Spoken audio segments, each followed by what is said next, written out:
हम सब ने अपनी ज़िंदगी में कभी ना कभी ये ज़रूर कहा है, मेरी किस्मत ही खराब है, मेरे साथ ही ऐसा क्यों होता है, आखिर मैंने ऐसा क्या कर्मा किया था। लेकिन क्या सच में कर्मा सिर्फ पनिशमेंट है? क्या ऊपर कहीं कोई बैठा है जो हमारी हर गलती का हिसाब रखता है? या फिर हमने कभी सोचा ही नहीं कि कर्मा असल में होता क्या है? अगर मैं आपसे कहूँ कर्मा कोई पनिशमेंट नहीं है, कर्मा एक सिस्टम है और ये सिस्टम आपको कंट्रोल नहीं करता बल्कि आप इसे कंट्रोल करते हो। सोचिए, अगर आप अपनी किस्मत खुद लिख सके, अगर हर सिचुएशन में आप विक्टिम नहीं क्रिएटर बन जाए, तो आपकी लाइफ कैसी होगी? आज के इस वीडियो में हम बात करेंगे सद्गुरु जी की किताब कर्मा के कंसेप्ट्स के बारे में और हम 8 सिंपल एंड पावरफुल चैप्टर्स के थ्रू कर्मा के कंसेप्ट को समझेंगे कि कर्मा असल में होता क्या है, कैसे ये हमारे डिसीजंस को, इमोशंस को और लाइफ को आकार देते हैं और कैसे हम अपने लाइफ को कॉन्शियसली डिजाइन कर सकते हैं। तो चलिए स्टार्ट करते हैं। कर्मा को समझने का एक नया सफर, एक ऐसा सफर जो शायद आपकी सोच ही बदल दे। और अगर आपको हमारा आज का ये वीडियो अच्छा लगे तो वीडियो को लाइक और शेयर ज़रूर कीजिए और कमेंट करके अपना फीडबैक ज़रूर दीजिए। तो चलिए वीडियो को स्टार्ट करते हैं। चैप्टर 1 कर्मा अ मिसअंडरस्टूड वर्ड यानी कर्म एक गलत समझ। जब हम कर्म शब्द सुनते हैं, सबसे पहला ख्याल अक्सर ये आता है, सजा, किस्मत का बोझ, गलतियों का हिसाब। लेकिन क्या सच में कर्म सिर्फ सजा है? क्या कोई ऊपर बैठा है जो हमारे हर छोटे और बड़े फैसले को नोट कर रहा है? या क्या हमने कभी ये सोचा कि कर्म असल में है क्या? सद्गुरु कहते हैं, कर्म कोई सजा नहीं है, कर्म कोई इनाम या पनिशमेंट नहीं है। कर्म एक सिस्टम है, एक नेचुरल लॉ जो हमारे एक्शंस, चॉइसेस और डिसीजंस का इफेक्ट दिखाता है। सोचिए, हर सोच, हर भावना, हर छोटी प्रतिक्रिया असल में एक कर्म है। हम इस पल में भी कर्म बना रहे हैं, चाहे हम जानकर करें या बिना सोचे समझे करें। जब आप गुस्सा करते हैं या किसी को माफ कर देते हैं, दोनों ही एक्शंस है और दोनों का असर होता है। यही कारण है कि सद्गुरु कहते हैं, कर्म को सजा समझना बंद करो, इसे अपने औजार और दर्पण के रूप में समझो। कर्म आपके ऊपर नहीं है, आप कर्म के ऊपर हैं।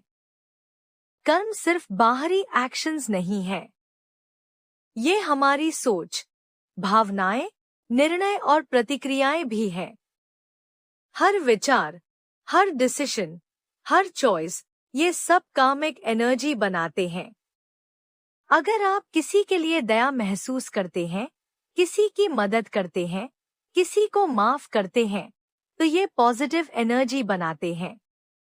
अगर आप किसी पर गुस्सा करते हैं, जेलसी महसूस करते हैं या डरते हैं, ये नेगेटिव कामिक एनर्जी बनाती है।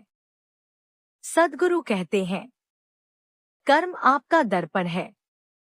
ये दिखाता है कि आप कौन हैं, आप क्या सोचते हैं, आप क्या महसूस करते हैं। अगर आप अपने कर्म को समझकर देखेंगे, तो आप खुद को और अपनी दुनिया को बदल सकते हैं। उदाहरण के लिए, अगर कोई लगातार आपसे झूठ बोलता है और आप गुस्सा करते हैं, तो आपके गुस्से ने आपको ही अस्वस्थ या परेशान किया। लेकिन अगर आप वो परिस्थिति समझदारी और माफी के साथ लेते हैं, तो वही घटना पॉजिटिव एक्सपीरियंस बन सकती है। सोचिए, सुबह उठकर किसी को मुस्कुराना, किसी को धन्यवाद कहना, किसी की मदद करना, ये सब छोटे कामिक एक्शंस हैं। और ये धीरे धीरे आपकी जिंदगी में बड़ा असर डालते हैं। अगर आप सोचते हैं, मेरा भाग्य ऐसा है, मैं पावरलेस हूँ, तो आप विक्टिम मोड में हैं। लेकिन जब आप समझते हैं मेरा हर कर्म मेरी जिंदगी बदल सकता है, तो आप क्रिएटर मोड में आ जाते हैं। कर्म किसी बोझ या पनिशमेंट का नाम नहीं है। ये मौका है अपने जीवन को बदलने का। सद्गुरु कहते हैं, कर्म से भागना या डरना बंद करो, इसके साथ समझदारी से खेलो। हर एक्शन को जानबूझकर चुनो, तो जीवन का अनुभव सुंदर बन जाता है।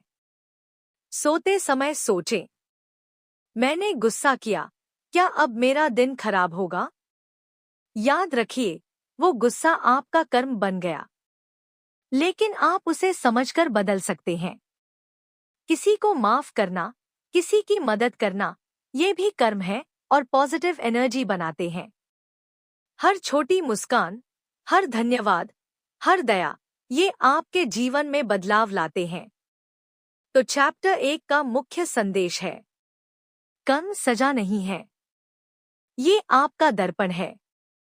ये दिखाता है कि आप कौन हैं, आप क्या सोचते हैं और आप अपनी जिंदगी को कैसे शेप कर सकते हैं। Chapter 2, the architecture of Karma यानी कर्म की संरचना। जब हम कर्म के बारे में सोचते हैं, अक्सर हमें लगता है कि ये सिर्फ हमारे एक्शन से बनता है। लेकिन सद्गुरु कहते हैं कि कर्म का ढांचा बहुत गहरा और जटिल है। इसे समझना अपने जीवन को समझने के लिए एक मैप की तरह है।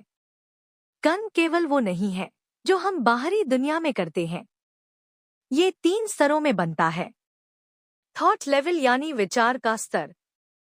हमारी हर सोच, चाहे छोटी या बड़ी, कर्म का बीज है। जब आप किसी के बारे में नकारात्मक सोचते हैं, जेलसी या रिजेंटमेंट महसूस करते हैं, तो ये बीज धीरे धीरे आपके अंदर एनर्जी जमा करते हैं। इमोशन लेवल यानी भावना का स्तर। हमारी सोच जब भावना में बदलती है, तब ये हमारे एक्शंस के लिए तैयारी करती है। उदाहरण के लिए, अगर आप गुस्से में हैं, ये सिर्फ मानसिक स्थिति नहीं है, ये आपके शरीर और मन दोनों को प्रभावित करती है।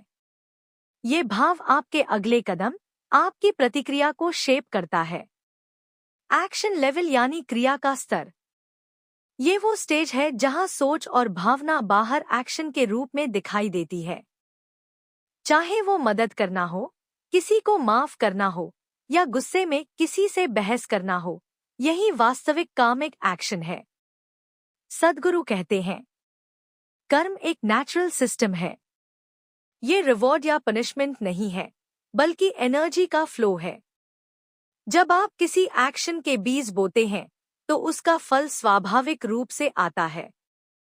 सोचिए, जब आप किसी के लिए दया या प्यार महसूस करते हैं, तो वही एनर्जी आपके जीवन में पॉजिटिव वाइब्रेशंस बनाती है।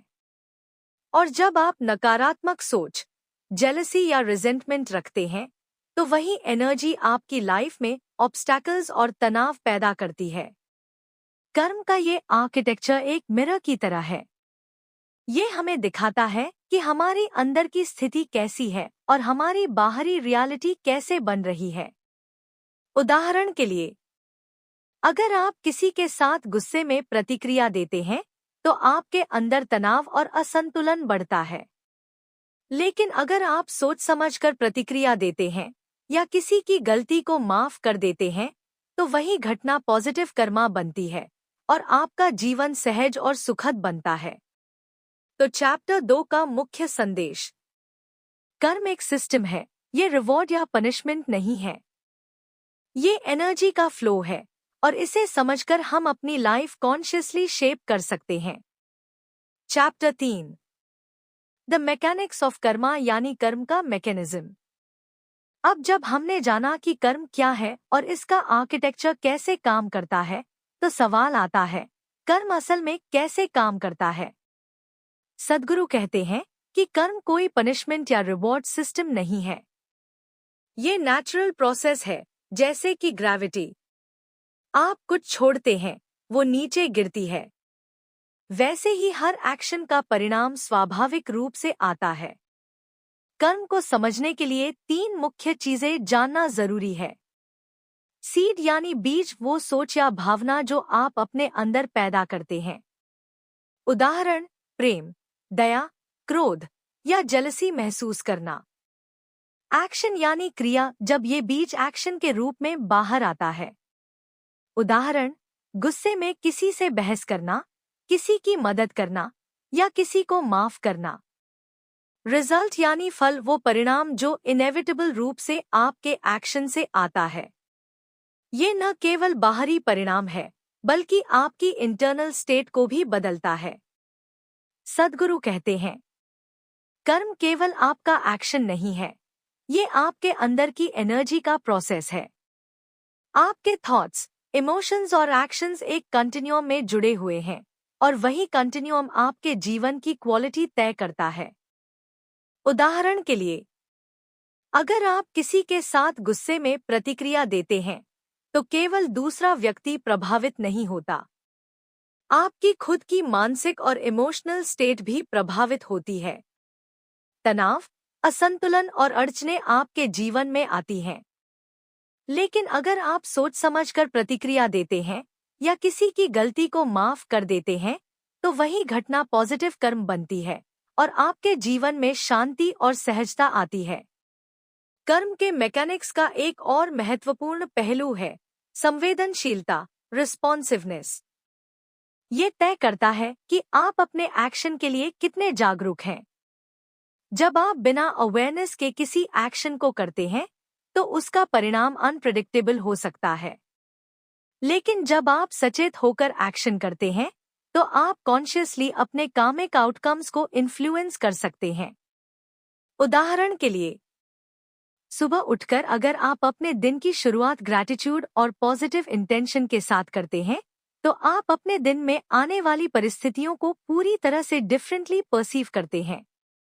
वही मॉर्निंग मूड और इंटेंशन आपके सभी एक्शंस में सटल बट पावरफुल इम्पैक्ट डालता है। सद्गुरु कहते हैं, कर्म के मैकेनिक्स को समझो और इसे अपने फ्रेंड की तरह इस्तेमाल करो। इसे पनिश या रिवॉर्ड सिस्टम समझने की भूल मत करो। हर एक्शन एक अपॉर्चुनिटी है, हर थॉट एक बीज है, और हर रिएक्शन आपके जीवन को शेप करता है।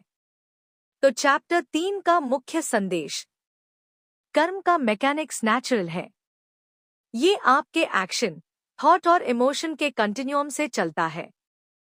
इसे समझकर आप अपने जीवन को कॉन्शियसली रीशेप कर सकते हैं। चैप्टर 4, एक्शन और इनएक्शन। जब हम कर्म के बारे में सोचते हैं, तो अक्सर हम मान लेते हैं कि केवल कुछ करने से ही कर्म बनता है। लेकिन सद्गुरु कहते हैं कि कर्म एक्शन और इनएक्शन दोनों से बनता है। जब आप किसी कार्य को करते हैं, तो वही एक्शन कर्मा बनता है। लेकिन जब आप कुछ करने से बचते हैं, कुछ रोकने में चुप रहते हैं या अपनी जिम्मेदारी से दूर हटते हैं, तो वही इनएक्शन भी कामिक एनर्जी पैदा करती है और जीवन में उसका असर पड़ता है। सोचिए, अगर कोई दोस्त मदद मांगकर आप तक आता है और आप इग्नोर कर देते हैं। आउटवर्डली आपने कुछ नहीं किया, लेकिन आपके अंदर जो हेजिटेशन, डर, आलस्य या सेल्फिशनेस थी, वही कामिक बीज बन गई। ये बीज धीरे धीरे आपके जीवन में परिणाम लाएगी। इसी तरह सोचिए, आप अपने ऑफिस या वर्क प्लेस में किसी गलत निर्णय को रोक सकते थे, लेकिन चुप रहे।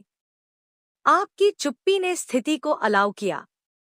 आउटवर्ड एक्शन न होने के बावजूद ये इनएक्शन कर्म बन गया। अगर आप अवेयरनेस और कंपैशन के साथ इंटरवीन करते, तो वही एक्शन पॉजिटिव कर्म बन सकता था।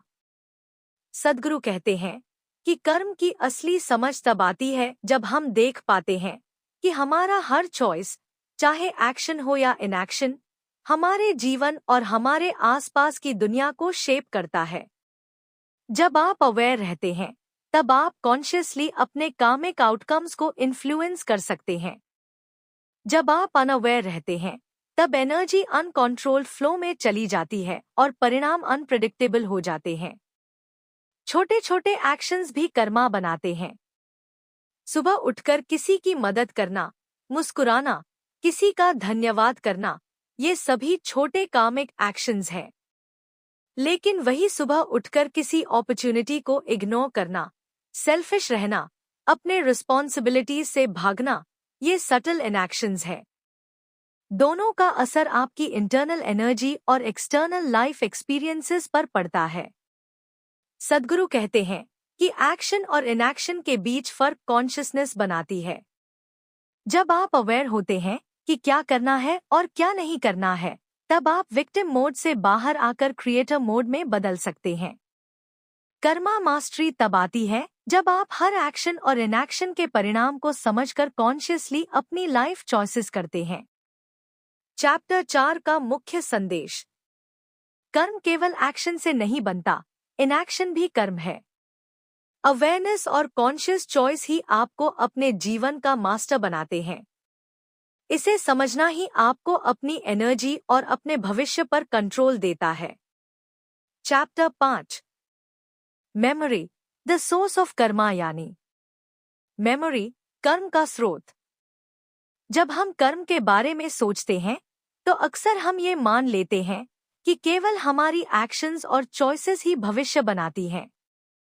लेकिन सद्गुरु कहते हैं कि कर्म का असली स्रोत हमारी मेमोरी, हमारी यादें और अनुभव है।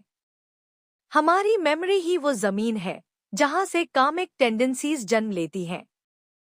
सिर्फ एक्शन या इनएक्शन नहीं, बल्कि वो अनुभव जो हमने जीवन में इकट्ठा किया है, हमारी टेंडेंसीज और हमारी प्रतिक्रिया को शेप करते हैं। जब कोई घटना घटती है, हमारा माइंड उसे ऑब्जर्व करता है और उसे मेमोरी में स्टोर करता है। ये मेमोरी किसी भी नए सिचुएशन में हमारी बिहेवियर और सोच को प्रभावित करती है। सोचिए, कोई व्यक्ति आपको बचपन में चोट पहुंचाता है। आपने उसे माफ किया या भुला दिया, लेकिन उस घटना की इम्प्रिंट आपकी मेमोरी में रहती है। जब वो व्यक्ति या कोई सिमिलर सिचुएशन आपके सामने आती है, आपकी मेमोरी ऑटोमेटिकली रिएक्ट करती है। आप गुस्सा, डर या हेजिटेशन महसूस करते हैं।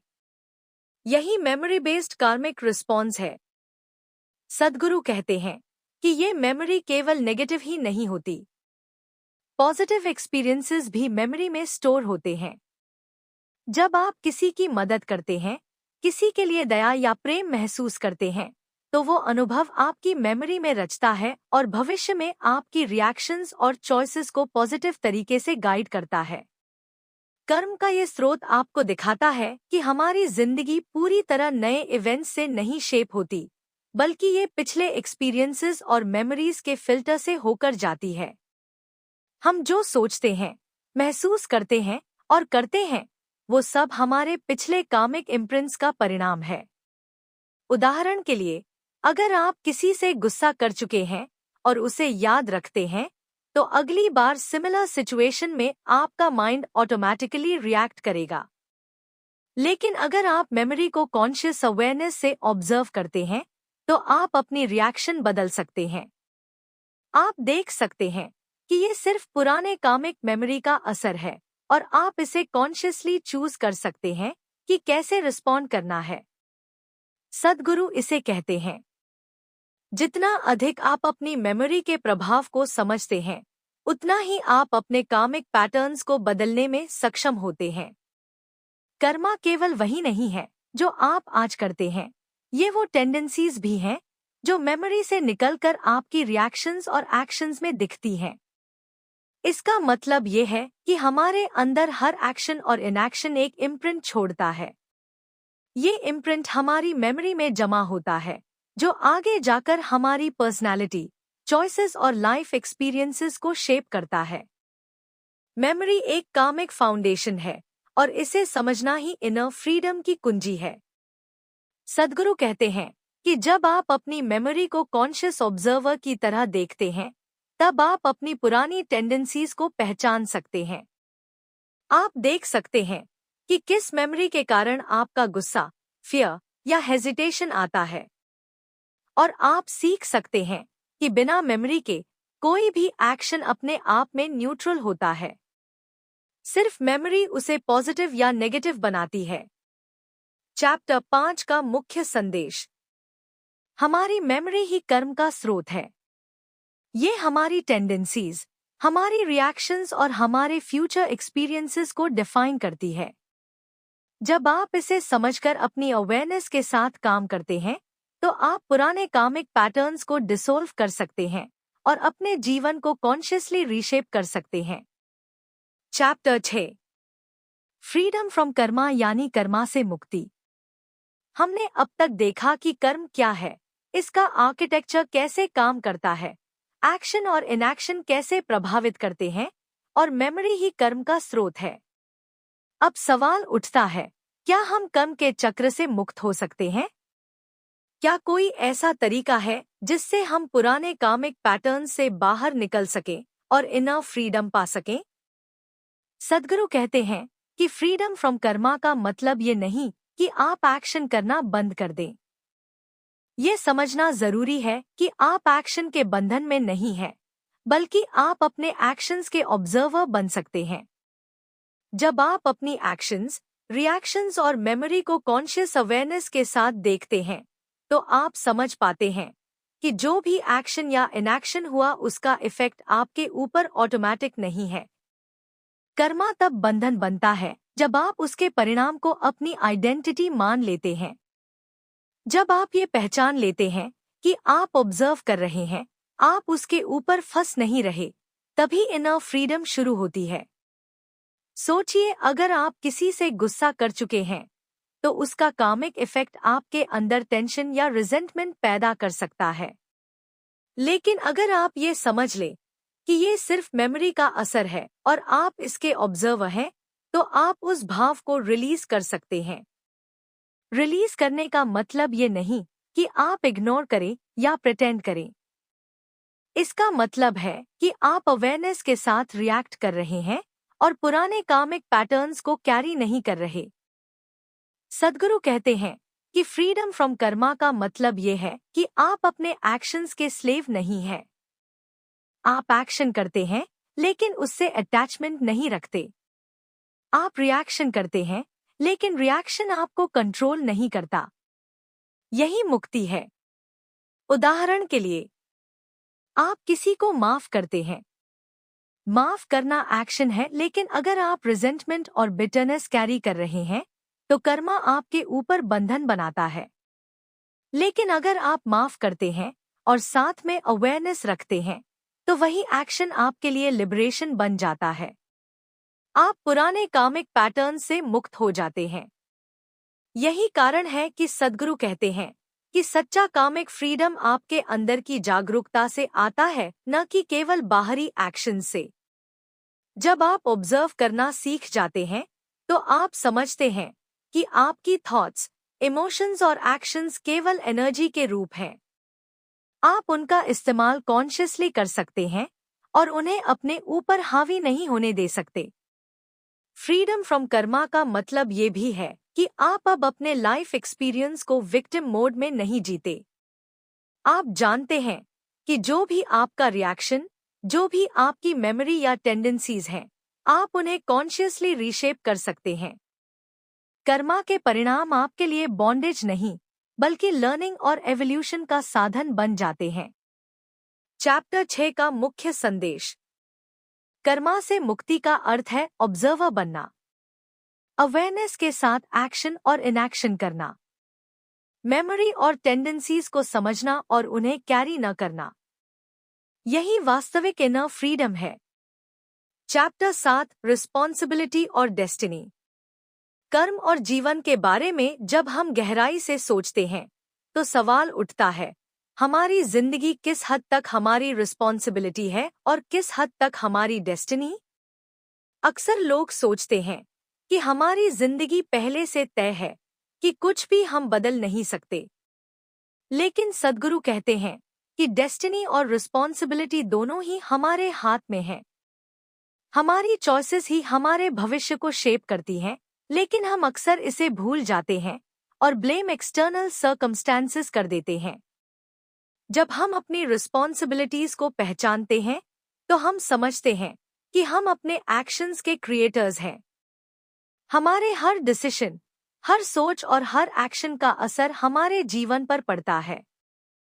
सद्गुरु कहते हैं कि जो लोग अपनी रिस्पॉन्सिबिलिटीज को छोड़कर सिर्फ डेस्टिनी पर भरोसा करते हैं, वे अपने जीवन के अनुभवों के पैसिव ऑब्जर्वर्स बन जाते हैं। लेकिन जो लोग जागरूक होते हैं, अपनी सोच और एक्शंस पर ध्यान देते हैं, वे क्रिएटर बन जाते हैं। उदाहरण के लिए, अगर आप अपने करियर, रिलेशनशिप्स या हेल्थ के बारे में सोचते हैं और खुद से इनिशिएटिव लेते हैं, तो आप अपना डेस्टिनी कॉन्शियसली शेप कर सकते हैं।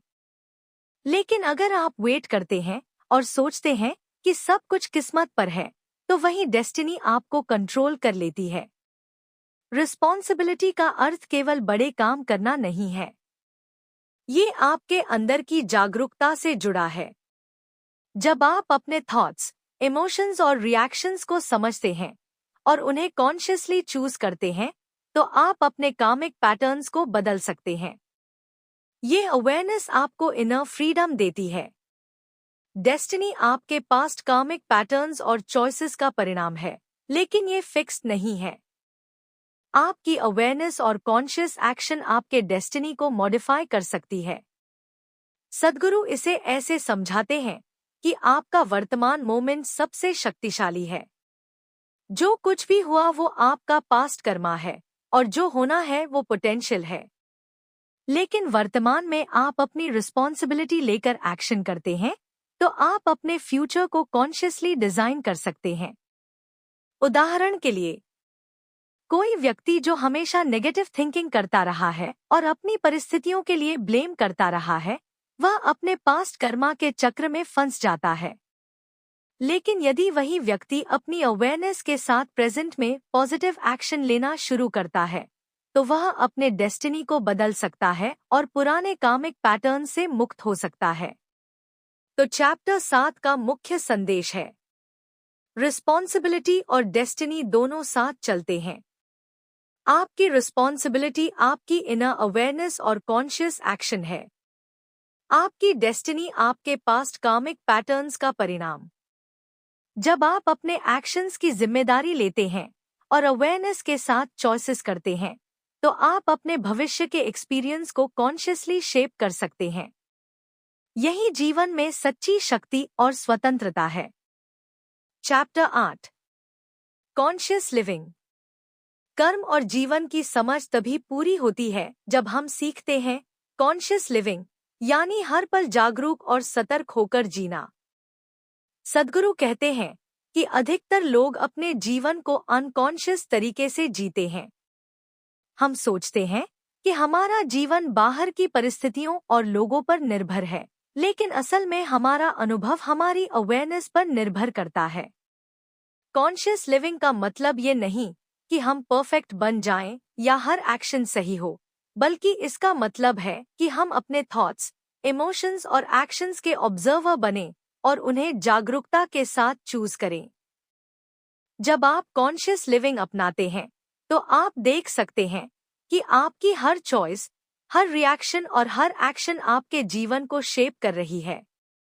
ये अवेयरनेस आपको इनर फ्रीडम देती है। आप अपने पुराने कामिक पैटर्न्स के प्रिजनर नहीं रहते, बल्कि ऑब्जर्वर बनकर उन्हें समझते हैं और जरूरत पड़ने पर बदलते हैं। उदाहरण के लिए, अगर कोई सिचुएशन आपको परेशान करती है, तो अनकॉन्शियस रिएक्शन में आप एंगर या फ्रस्ट्रेशन दिखा सकते हैं। लेकिन कॉन्शियस लिविंग में आप पॉज करते हैं, सिचुएशन को ऑब्जर्व करते हैं और फिर अवेयर तरीके से रिस्पॉन्स देते हैं। सद्गुरु कहते हैं कि कॉन्शियस लिविंग का मतलब ये भी है कि आप अपनी रिस्पॉन्सिबिलिटीज को समझें और उन्हें इग्नोर न करें। आपकी जागरूकता आपको अपने एक्शंस और इनएक्शंस का जिम्मेदार बनाती है। आप देखते हैं कि जो कुछ भी आपके जीवन में घट रहा है, वो आपके पास्ट कामिक पैटर्न्स और वर्तमान चॉइसेस का परिणाम है, और आप इसका कॉन्शियस हिस्सा बन सकते हैं। कॉन्शियस लिविंग का अभ्यास छोटे छोटे एक्शन से शुरू होता है।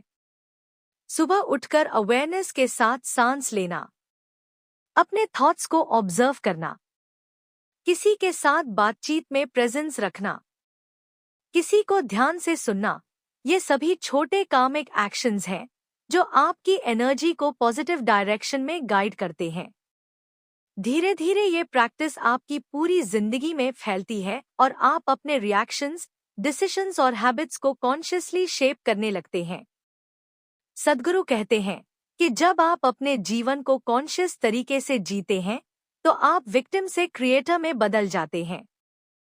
आप जानते हैं कि सर्कमस्टेंसेस चाहे जैसे भी हों, आपका इनर अवेयरनेस आपको कंट्रोल और फ्रीडम देती है। आपके एक्शंस और रिएक्शंस अब ऑटोमेटिक नहीं हैं, बल्कि डेलिब्रेट और कॉन्शियस हैं। तो चैप्टर 8 का मुख्य संदेश है, कॉन्शियस लिविंग केवल जीवन जीने का तरीका नहीं है, ये कर्मा के साथ संबंध बनाने का तरीका है। जब आप अपने थॉट्स, इमोशंस और एक्शंस के प्रति जागरूक रहते हैं और उन्हें कॉन्शियसली चूज करते हैं, तो आप इनर फ्रीडम, क्लैरिटी और फुलफिलमेंट की दिशा में बढ़ते हैं। ये प्रैक्टिस आपको अपने जीवन को ऑब्जर्वर की तरह देखने और अपने कामिक पैटर्न्स को कॉन्शियसली रीशेप करने की शक्ति देती है। तो दोस्तों, हमने इस वीडियो में जाना कि कर्म केवल सजा या इनाम का नाम नहीं है। ये हमारी सोच, भावनाओं, चॉइसेस और एक्शंस का नेचुरल सिस्टम है। हर एक्शन और हर इनएक्शन, हर छोटी सोच और हर भावना हमारे जीवन को शेप करती है। हमारी मेमोरी ही कर्म का स्रोत है और ये हमारे पिछले एक्सपीरियंसेस और टेंडेंसीज को अगले एक्शंस में ले आती है। सद्गुरु कहते हैं कि अवेयरनेस ही हमें इनर फ्रीडम देती है। जब हम अपने एक्शंस, रिएक्शंस और मेमोरी के ऑब्जर्वर बनते हैं तो हम विक्टिम मोड से निकलकर क्रिएटर मोड में आ जाते हैं। रिस्पॉन्सिबिलिटी लेना, कॉन्शियस लिविंग अपनाना और अपने कामिक पैटर्न्स को समझना, यही असली शक्ति है। याद रखिए, कर्म हमारे लिए बर्डन नहीं है। यह हमारा दर्पण है जो हमें दिखाता है कि हम कौन हैं और हमें अपने जीवन को कॉन्शियसली शेप करने का अवसर देता है। जब हम जागरूकता के साथ जीते हैं, हर निर्णय, हर भावना और हर एक्शन हमें ज्यादा स्वतंत्र, शांत और फुलफिल जीवन की ओर ले जाता है। तो ये थी हमारी छोटी लेकिन गहरी यात्रा कर्म के बारे में। अब ये आप पर निर्भर है कि आप अपने जीवन में इन प्रिंसिपल्स को अपनाएं और अपनी जागरूकता से अपने कर्मों को देखें और कॉन्शियसली जीवन को ट्रांसफॉर्म करें।